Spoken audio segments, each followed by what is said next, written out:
নকশিকাঁথা, যা এক অন্য গল্প শোনায়। বহমান জীবনের ব্যস্ততার ফাঁকে এক চিলতে ফিরে পাওয়া খানিকের তৃপ্তি, কিংবা ঘুম ভেঙে মায়ের হাতের অগোছালো খোঁপার সাক্ষী।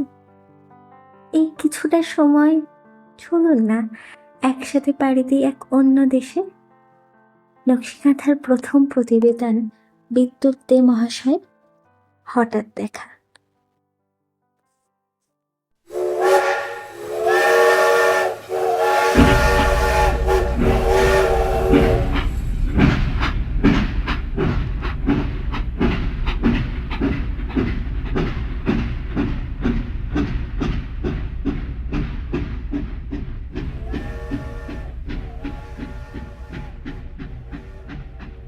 রাতের ট্রেনে চলেছি ভ্রমণ, একলাই।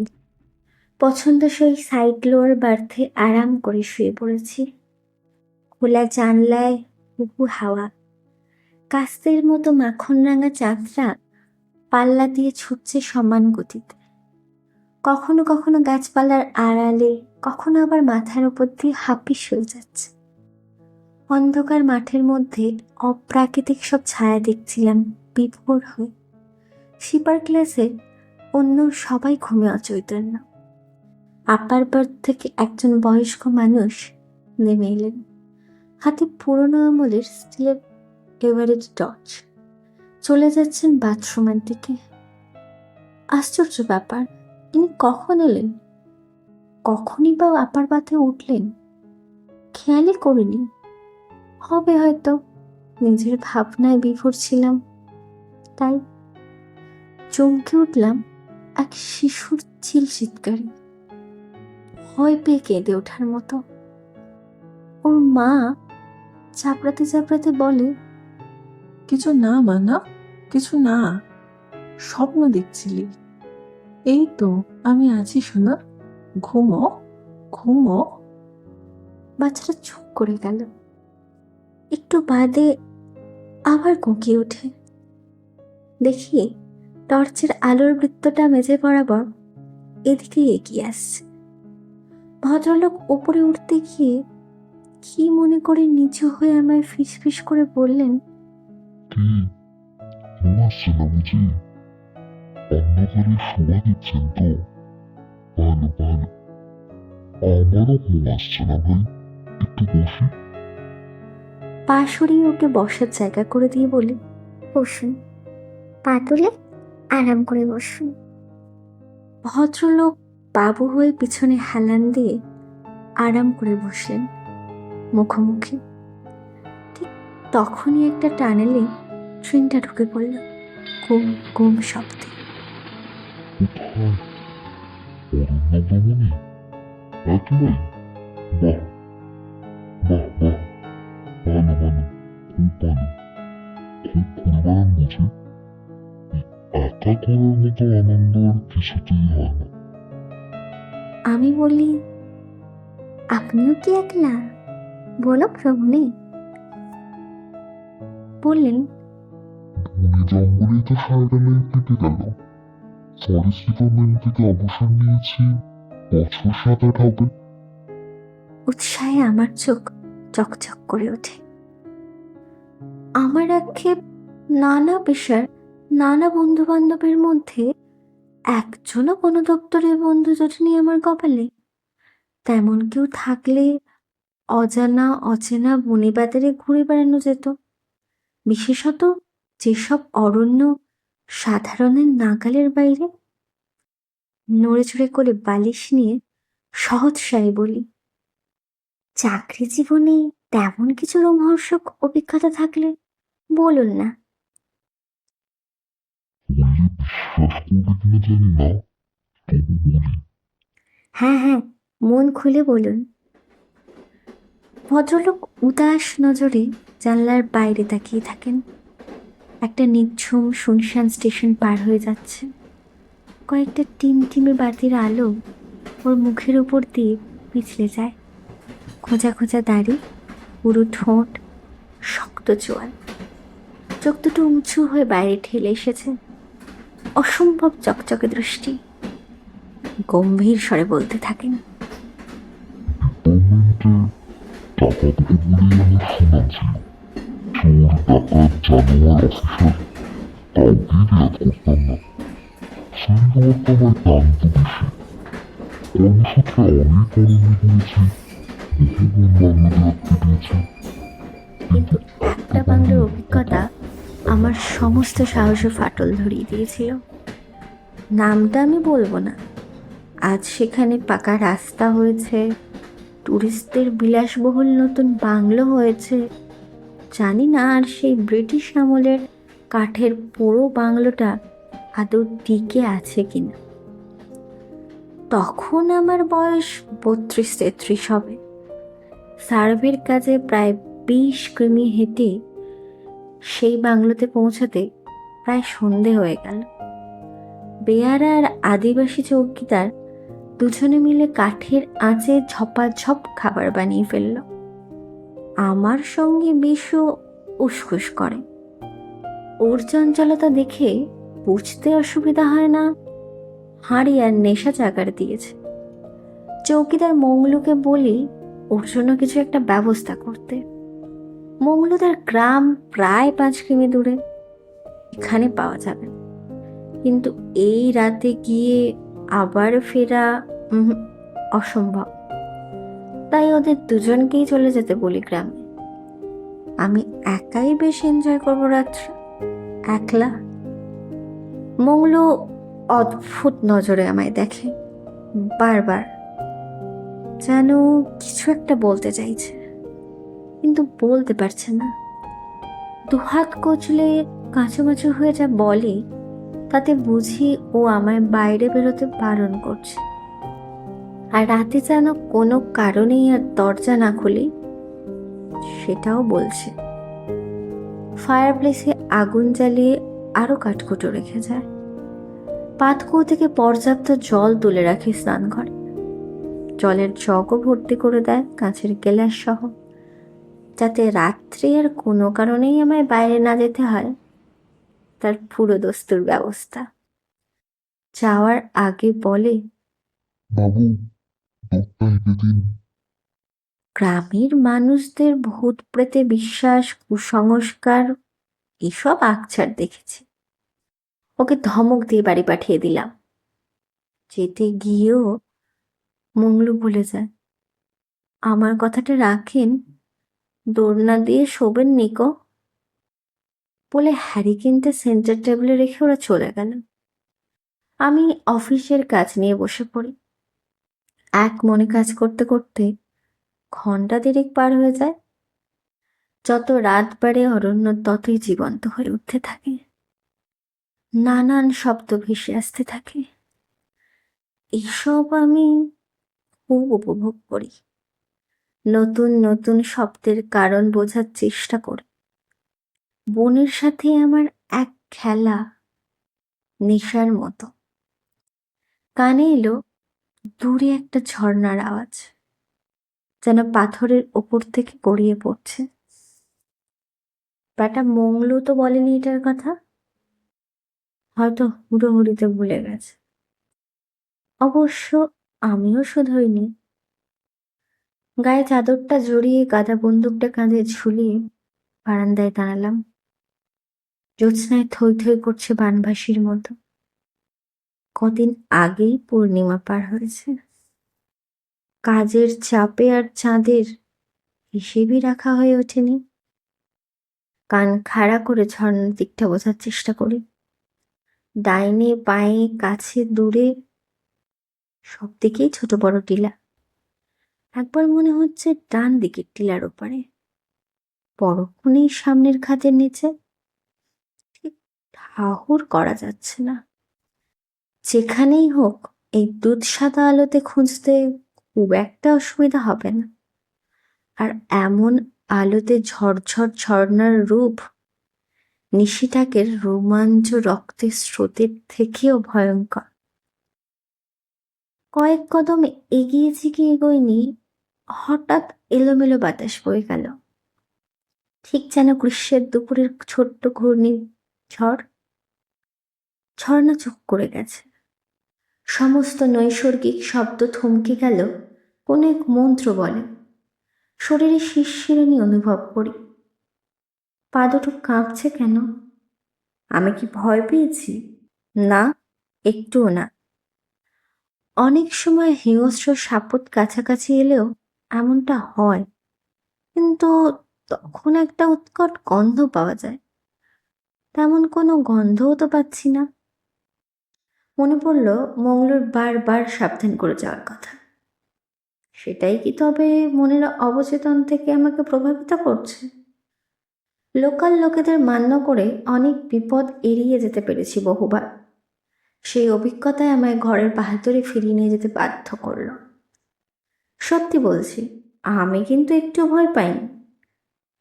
ঘরের দরজা বন্ধ করতে যেতেই আবার সেই রকম বাতাসের স্রোত। কয়েকটা শুকনো পাতা উড়ে এসে পড়ল ঘরের ভেতরে। দরজায় খিল এঁটে হ্যারিকেনের আলো কমিয়ে চৌকিতে ওঠার সময় পায়ের নিচে একটা শুকনো পাতা মড়মড়িয়ে উঠল। হাতে তুলে দেখি তার একটা পিঠ লাল, অন্য দিকটা খয়েরি। কোন গাছের বুঝতে পারলাম না। পরে স্টাডি করা যাবে ভেবে দোমড়ানো পাতাটা পার্সোনাল ডায়েরির পাতার ভাঁজে ঢুকিয়ে রাখলাম। যত রাত গড়ায় জঙ্গলে ঠান্ডা বাড়ে তত, তাই কম্বলটা গায়ের ওপর ফেলে শুয়ে পড়লাম। সারা দিনের ক্লান্তি হুড়মুড় করে হরপাবানের মতো আমায় ভাসিয়ে নিয়ে চলল নিদ্রার সে এক গভীর অন্ধকারে। রাত তখন কত গভীর হবে জানি না। টিনের চালে বৃষ্টির ধারাপাতে ঘুম আলতো হয়ে এসেছে। কেমন যেন একটা গুমোট ভাব। জানলা দরজা সব বন্ধ। ফায়ারপ্লেসের আগুনটা নিভিয়ে নিলে ভালো হয়। ভেবে দেখি ফায়ারপ্লেসের সামনে কার্পেটের মেঝেতে তিনজন বসে আছে মুখোমুখি গোটাসুটি হয়ে। আগুনের দিকে পিঠ দিয়ে একটা মেয়ে, ভিজে খোলা চুল ছড়ানো পিঠের উপর, গায়ে বাটিকের পাতলা চাদর। তার সামনে মুখোমুখি দুটো ছেলে, তিনজনই সত্য যৌবন প্রাপ্ত, প্রাণ প্রাচুর্যে ভরপুর। নিজ স্বরে ফিসফিস করে গল্প করছে ওরা। কান খাড়া করে কি যেন বলছে, শোনার চেষ্টা করি। ভেসে আসা টুকরো কথা জুড়ে বুঝতে পারি অ্যাডভেঞ্চারে এসে পথ হারিয়ে আশ্রয় নিয়েছে। বৃষ্টি থেকে বাঁচতে না জানিয়ে ঢুকে পড়েছে। আমার ঘুম ভাঙাতে চায়নি বা পারেনি, যাতে আমার অসুবিধে না হয় তাই নিজ স্বরে কথা বলছে। কিন্তু ওরা এ ঘরে এলো কি করে? আমি তো ঠিকঠাক দরজা বন্ধ করেছিলাম। তবে কি জানলা টপকে? সাবধানী মংলু প্রত্যেকটা জানলাই তো বন্ধ করেছে। হবে হয়তো কোনো একটা আলগা ছিল। কিন্তু যাওয়ার আগে শেষবারের মতো মংলু সব জানলাই টেনে টেনে দেখেছিল। তবে হয়তো স্নানঘরের বাইরের দিকের দরজাটা মংলু খেয়াল করেনি। থাক না ওরা ওদের মতো, আমার তো কোনো ক্ষতি করছে না ওরা। এই তো বয়স আনন্দ করার। কোনো অসংযম বা অসভ্যতার আভাস নেই ওদের আচরণে। বেশ ভালো লাগে। আমিও যেন ওদের বয়সী হয়ে মনে মনে সামিল হয়ে পড়ি এই নৈশ উপভোগে। কিন্তু একটা ছেলে বলে, তুই তো ঠান্ডায় কাঁপছিস তুলি, কম্বলটা এনে দিই? তুলি। এই নামটা তীরের মতো ধেয়ে এলো আমার দিকে। তুলি বলে, থাক না, যদি ঘুম ভেঙে যায়। তুলি তুলি তুলি এই নামটা আমায় নিয়ে চলল সেই পুরানো সময়ে। তখন সবে কলেজের ফাইনাল দিয়েছি, চাকরির পরীক্ষা দিয়ে বেড়াচ্ছি যত্রতত্র। হাত খরচের জন্য টিউশনি করছি। তারই একজন তুলি, ক্লাস 8-এর ছাত্রী, অঙ্ক করায়, ফুটফুটে, লাবণ্যময়ী, বর্ণ কাঠগোলাপের মতো, নিষ্পাপ সরল মুখমণ্ডল, লম্বা পাতলা চেহারা, বেশ চুপচাপ। কিন্তু ভেতরে একটা চাপা তেজের আঁচ আছে। সেটা বুঝলাম যেদিন বলল, তুমি আমাকে ছাড়া আর কাউকে পড়াবে না। ব্যাস, এই নিয়ে আর কোনো কথা নয়। কদিন পর পুজো। তুলির মা ডেকে বলল, বাবা, তুলির দেখছি পড়াশোনায় বেশ মন এসেছে। প্রতি পুজোতে তো আমাদের সবাইকে দেশে যেতে হয়, পারিবারিক পুজো। কিন্তু ও যে কিছুতেই যেতে চাইছে না, বলছে পড়ার ক্ষতি হবে। এই ছুটিতে ও অঙ্কটা এগিয়ে নেবে। বুঝতেই তো পারছো, একলা মেয়েটাকে রেখে কি ভরসায় যাই বলো তো। অনেক বুঝিয়েছি, ওর ওই একই গো। তুমি একটু বুঝিয়ে বলবে? যদি না মানে তবে বলো, পুজোর কদিন তুমি আর পড়াবে না, পারবে না পড়াতে। তাহলে তো আর দেশে যাওয়ার কোনো আপত্তির কারণ থাকবে না। আমি বুঝতে পারি ফুল ফুটতে শুরু করেছে। সে গন্ধে মজার আগে সরে পড়া ভালো। কারণ আগে আমার কেরিয়ার, আমার বাড়ির অবস্থা ভালো নয়। তাড়াতাড়ি একটা চাকরি আমায় পেতেই হবে। তাই ছেড়ে যাওয়ার একটা ছুতো খুঁজছিলাম। একদিন সামান্য একটা কারণে রাগ করে বেরিয়ে এসেছিলাম। বলেছিলাম আর কোনোদিন মুখোমুখি হব না। সেদিনও হয়তো আন্দাজ করেছিল যে সত্যি আজই সব শেষ। তাই নিজের চাপা তেজি স্বভাবের আবরণ ছিঁড়ে বলে উঠেছিল, আমার একটা কথা একবার শুনে যাও, একটাবার শুনে যাও। আমার যে কিছু বলার ছিল, না শুনেই চলে যেও না। আমি জানতাম লতার বাঁধন ছেড়ার এটাই সবচেয়ে ভালো সময়। মাস কয়েক বাদে আমার চাকরির কাঁচা খবর ছড়িয়ে যাওয়ার পর ওর মা একদিন ডেকে বললেন, আমি তো মা, মেয়ের মনটা আমি আগে দেখতে পাই। তোমার যদি আপত্তি না থাকে তো জেনো, আমাদেরও কোনো আপত্তি নেই। এবার তুমি যেমন বোঝো। তারও 2-1 মাস পর ওর দাদার থেকে পেলাম তুলির একটা চিঠি। লাইন টানা বাংলা, খাতার পাতা ছিঁড়ে লেখা। তুমি জানো, মা ছেলেবেলাতেই দিদিদের বিয়ে দিয়েছে। তারা সুখী হয়েছে। সেই যুক্তিতে আমারও বিয়ের ব্যবস্থা করছে গ্রামের ছেলের সাথে। কিন্তু আমার কি ইচ্ছে তুমি তো তা জানো। মা আমার উপর ভরসা রাখতে পারছে না। তুমি যদি মাকে কথা দাও, তবে হয়তো আমি পড়াশোনাটা চালিয়ে যেতে পারবো। আমি তোমার কথা শুনে চলবো। আমি তোমাকে খুব খুব। আমি তখন অরণ্যের প্রেমে মশগুল। বিয়ে করে জীবনের সবুজকে ধূসর হয়ে দিতে রাজি নই আমি। আর যে মুক্ত জীবন আমার পছন্দ, তার দোরগোড়া থেকে আমি ফিরতে চাই না। অ্যাপয়েন্টমেন্ট লেটার হাতে এসে গেছে। 3-15 পর ট্রেনিং শুরু হবে অরণ্যের পাঠশালায়। তুলির অনুরোধ শুকনো পাতার মতো মারিয়ে চুরমার করে চলে গেলাম সবুজ অরণ্যে। বছর 3 পর বন্ধুদের চিঠিতে খবর এলো তুলি বিয়ে করেছে আমাদেরই এক বন্ধুকে। বাবা মার অমতে প্রেম করে, ঠিকাদারি করে প্রচুর পয়সার মালিক সুবীর। যাক, ভালোই হয়েছে ভাবলাম। আপদ বিদে হলো তাহলে। তারও বছরখানেক পর ঘূর্ণির মতো খবর পেলাম দেনার দায়ে সর্বশান্ত সুবীর মান সম্মান বাঁচাতে আত্মহত্যা করেছে। আত্মহত্যা করেছে তুলিও। কারো কারো সন্দেহ তুলিকে খুন করা হয়েছে। সেই হারিয়ে যাওয়া তুলি আজ রাতের স্বপ্নের মধ্যে ভেসে এসেছে। এ মনে হয় আমার অবচেতনার প্রকাশ। কিন্তু স্বপ্ন কি এত জীবন্ত হতে পারে? এর পরের ঘটনা প্রবাহ যে পথে ঘুরিয়ে চলল, তাতে স্বপ্নকে আর স্বপ্ন বলে এড়ানো অসম্ভব। ওরা 3 জন রাত কাটাবার জন্য এক খেলায় মেতে উঠল। খেলাটা হলো যে কথা কাউকে কোনোদিন বলা হয়নি তা নিয়ে। যখন তুলির টার্ন এলো, আমি তখন উৎকর্ণ হয়ে শুনছি ওর প্রত্যেকটা শব্দ। সেই দুরাগত ঝর্ণার প্রতিটি ফোঁটার মতো আমার ইন্দ্রিয়ে কেটে কেটে বসছে।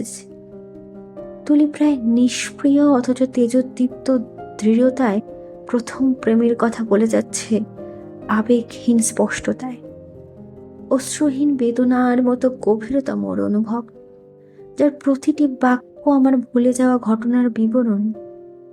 ছেলে দুটি চোখ মুছছে বারবার। তুলি বলে, আজও আমি ওকে খুঁজে বেড়াই। যদি একবার চোখের দেখা পাই, তাতেই আমার শান্তি, আমার মুক্তি। লম্বা চুলের গোছা মুখের থেকে সরিয়ে মাথাটা সামান্য হেলাতেই ছেলেটির মাথার আড়াল থেকে ওর মুখটা এই প্রথম আমার দৃষ্টির সোজাসুজি। তুলি সোজাসুজি তাকিয়েছে আমার চোখে চোখ রেখে। না, কোনো দুঃখ নয়, কষ্ট নয়, শুধু আগুন জ্বলছে ওর চোখে। ফায়ার প্লেসের জ্বলন্ত কাঠকয়লার মতো গনগনে আগুন। তা আমাকে ভয় দেখাচ্ছে না, দহনও করছে না, আকর্ষণও নয়। সেই আগুন যেন জ্যোৎস্নার মতো স্নিগ্ধ, সুন্দর। মংলু আর বিশুর জলসিঞ্চনে আমার চেতনা এসেছিল পরদিন। মংলু গজগজ করছিল, এত করে বলে গেলাম দরজা বন্ধ করে শোবেন, তাও সেই দরজাটা হাট করে খুলে রাখলেন। আপনারা শহরের মানুষ, তাই গেঁয়ো লোকের কথা শুনবেনই বা কেন? একটা ছোট্ট স্টেশনে এসে সিগন্যাল না পেয়ে ট্রেনটা দাঁড়িয়ে গেল। কেমন যেন সব ভুতুড়ে বলে মনে হচ্ছে চারিদিক। ভদ্রলোক বললেন, কে? ঘুমিয়ে বললেন না কে? এতক্ষণে নীরবতা ভেঙে কথা বলতে গিয়ে গলার স্বর আটকে আসছে। উনি বলেন, বাইরে ঠান্ডা লাগছে, জানলাটা বন্ধ করে দিন, দেখি একটু গরম চা পাওয়া যায় কিনা। আমার না বলার ক্ষমতা ছিল না ওর আন্তরিকতার জোরে। তন্ময় হয়ে ভাবছি, কাঁচের জানলায় টোকা পড়ল। দেখি আপাতমস্তক মুড়ি দেওয়া চাওয়ালার ধুমায়িত চায়ের খুঁড়ি জানলার ধাপিতে বসিয়ে দিয়ে হাঁকতে হাঁকতে চলে গেল। ট্রেনের হুইসেল, চাকা ঘোরানোর শব্দে আমি তো দৌড়ে দরজায় দাঁড়ালাম, কিন্তু লো লেভেল প্ল্যাটফর্মে কেউ নেই। সে চাওয়ালাও হাওয়া হয়ে গেছে। ট্রেন প্ল্যাটফর্ম ছেড়ে বেরিয়ে যাচ্ছে। বাথরুমের দরজায় টোকা দিলাম, না, ভেতরে কেউ নেই। আবার বাড়তে, না, ব্যাগপত্র নেই কিছু। ট্রেনটা একটা লোহার সেতু পার করে যাচ্ছে ঝমঝমিয়ে। নিচে শুকনো নদী খাত। জানলা দিয়ে দেখি মরা নদী খাতের ওপর দিয়ে একটা টর্চের আলোকবৃত্ত এগিয়ে যাচ্ছে বালি পাথর ডিঙে, কিন্তু মানুষটিকে দেখা যাচ্ছে না। জানলা বন্ধ করে শোয়ার আয়োজন করছি, কি যেন খচমচ করে উঠলো বালিশের পাশে। দেখি একটা শুকনো পাতা, যার এক দিক লাল আর অন্য দিকটা খয়েরি।